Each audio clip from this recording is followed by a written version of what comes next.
Hey, Tom here from the Run Testers. In this video, I'm going to be doing a versus of two shoes that aren't necessarily competing shoes in what they're trying to do, but I think a lot of people out there who are looking for a sort of daily training shoe that can go faster will probably be looking at both of these shoes. So I'm going to be doing a versus of the Asics Novablast 2 and the Saucony Endorphin Speed 2.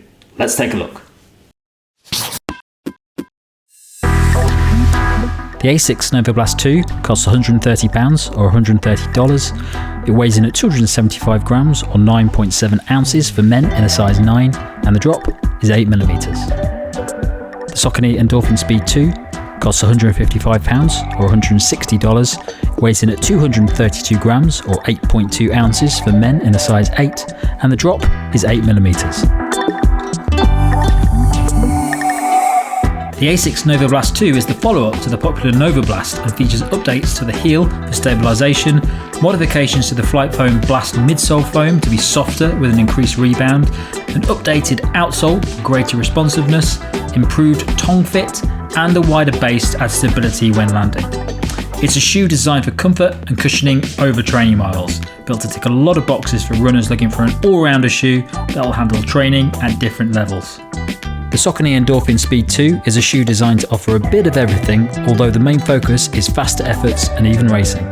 It sits between the workhorse Endorphin Shift 2 and the Endorphin Pro 2 race shoe to deliver high performance training, from speed work to long distance sessions. The midsole uses lightweight Power Run PB foam, which works in conjunction with a nylon plate for responsiveness at pace, as well as a speed roll technology to help propel runners forward.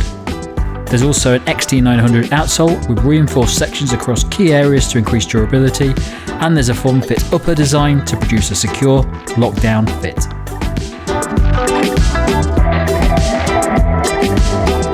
The fit for me in the Asics Novablast 2 was true to size, although what I would say is the upper of the Novablast, especially around the forefoot and a bit towards the midfoot, is very narrow. So even though the shoe seems like it's longer than other shoes of the same size, that narrow forefoot section means that you really should stick to the same size. It's a true to size shoe, it's just a bit narrow and a bit long. The Saucony Endorphin Speed 2 I found was true to size as well, but it's also quite narrow around the forefoot of the shoe for me. It took me about 2 or 3 runs to sort of wear the shape of the shoe down so that it was more comfortable. But those first couple of runs that I ran in this Speed 2, I did find the forefoot section was rubbing a little bit on my feet and just felt a little bit constrictive. So it took a little bit of time to relax that upper out a bit.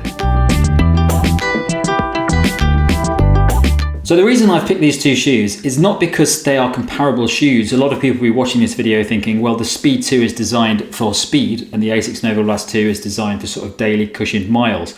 And that may be the case, but there's a lot of people that are looking for a shoe and it's just one shoe they want. They don't want to have a rotation of shoes, so they're looking for shoes that are going to deliver cushioned daily training miles as well as running at faster paces, and that may be for training or it may even be for race day. And these are two shoes that a lot of people tend to pick up for training for sort of marathon level events or shorter distances where they want to buy one pair of shoes that will just cover them for everything. I've been a big fan of the Novablast 1 for the past year, and the Novablast 2 for me improves upon what the Novablast 1 had. But what I would say is that I'm a really big fan of cushioned shoes. I like a big stack of cushioning, and I really like cushioning that bounces when you're running on it. It doesn't just deaden the impact, but it also takes you back up and gives you a little bit of springiness as well. That foam is FF Blast midsole foam, and it's the same that was used in the original Novablast, but there's a slight modification that's been made to it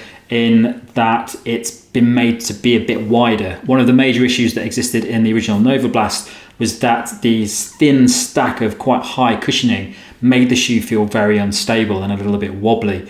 I had a problem with that, and I don't normally have a problem with instability in shoes, so I did notice that. I still enjoyed them, but I would find that when running on corners or when on varied terrain, that the shoe would feel a little bit unstable.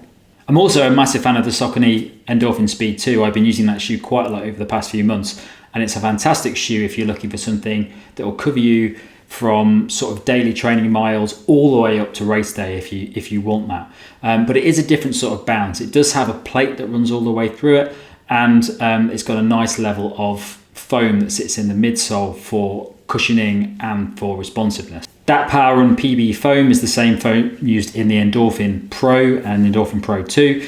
And unlike the Novablast, it's a little bit harder, it's a little bit less bouncy, but you get the bounce from the Endorphin Speed 2 from the plate in the shoe. So it's a similar effect in that you're getting a nice bit of bounce and propulsion, but it feels a lot more responsive and a lot harder, which is definitely down to preference as to what you like running in, and more conducive to running on race day. There's also no stability issues with the Saucony Endorphin Speed 2. It's a very stable shoe. It's not too thick a wedge of cushioning in there so that it does feel unstable. So it does feel very firm, and you feel like your feet are very nicely planted in the ground every step you take.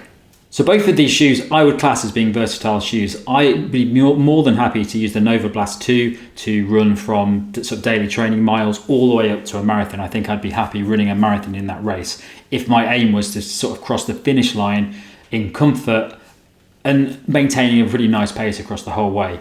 The Speed 2 sits at the other end of this sort of versatile level where it's actually more like a race shoe, and you can use it for slower runs, you can use it for daily training miles, but its focus is really towards that sort of faster end, so around the tempo side, but it would be fine to use on race day and if you were going for a PB.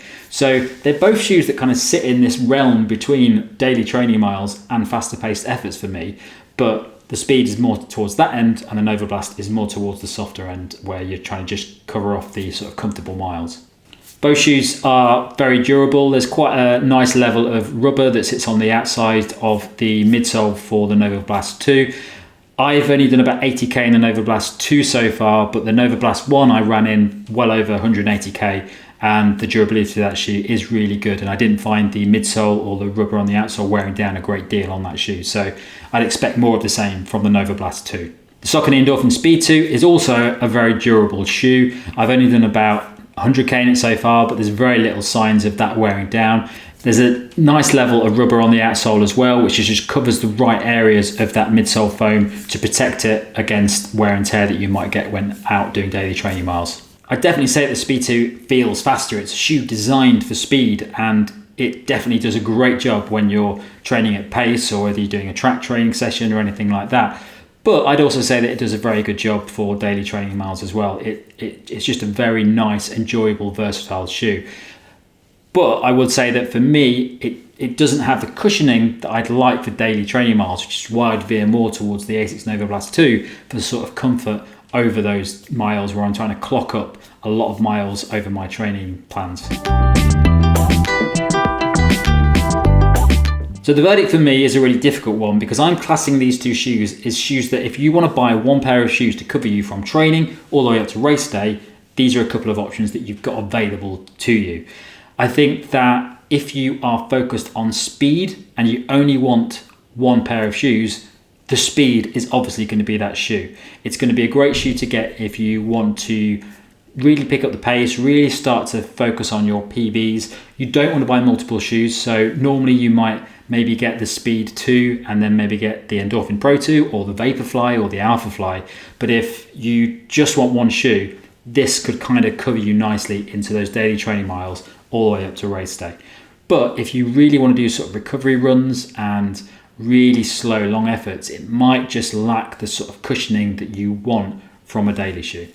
The Novablast for me is a great shoe if you're going to get one shoe and your focus is I want comfort, I want to run a half marathon, I want to run a marathon, I want to do it in comfort, I want to get over the line, I want my legs to feel okay, I'm not too bothered about shaving off a few minutes for speed, I just want to cross that finish line. I think the Novablast is a great option. It's a very comfortable shoe. It really protects the legs when you're running in it. It feels nice and soft and cushioned and bouncy.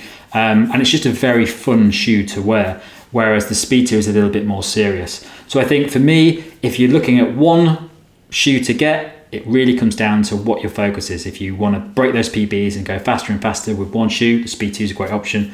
If your focus is one shoe to have a really nice, comfortable series of training runs in all the way up to race day and know that you can do race day and feel great at the end of it, that's going to be the Novablast 2. So that's it from me. Thanks a lot for watching. Don't forget to like and subscribe and click the little bell icon. And don't forget to check out the channel for all the other videos we've got, from the latest road and trail shoes all the way up to the newest headphones and watches that are out at the moment. Thanks a lot for watching. See you soon.